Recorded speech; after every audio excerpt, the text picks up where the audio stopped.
अस्सलाम वालेकुम फ्रेंड्स, कैसे हैं आप? उम्मीद करती हूँ आप खैरियत से होंगे। आज की वीडियो में हम वो बनाने जा रहे हैं रसमलाई। सबसे पहले हम लोगों ने एक पैन ले लिया। पैन में मैंने 200 ml दूध डाल लिया। 80 ml इसमें पानी डाल लेना है। ये शुगर डाली है 20 ग्राम।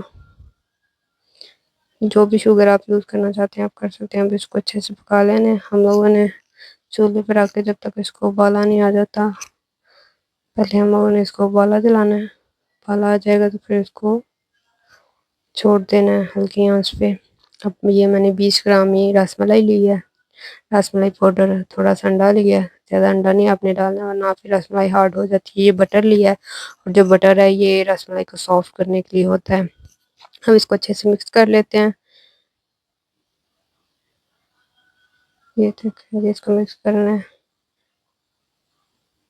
और ये अब इसकी मैं बॉल्स बनाने लगी हूँ और बॉल्स बना के आपने कोशिश करना है कि आप जल्दी जल्दी फ़ौरन ही है जो इसको दूध में डाल दें। अगर ज़्यादा देर बाहर पड़ी रहें तो फिर ये हार्ड हो जाती हैं। इसको हम उबलते हुए दूध में डाल देते हैं। जी, हम लोगों ने अपनी रसमलाई इसमें डाल दी है।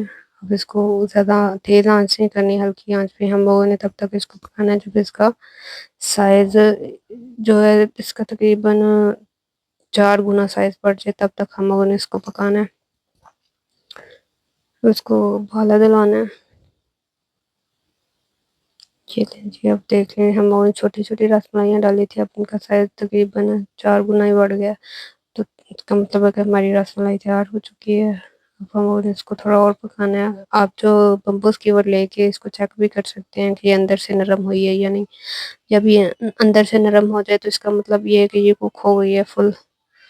तो ये जी हमारी रसमलाई बिल्कुल तैयार है। अब मैं इसको किसी बड़े छोटे-छोटे बाउल में डालूँगी। जो गेस्ट आप जितने होते हैं उस हिसाब से आप इनको डाल सकते हैं। अगर बड़े बाउल में डालते हैं तो ये कि जो नहीं खाया जाता बाद में ज़ाया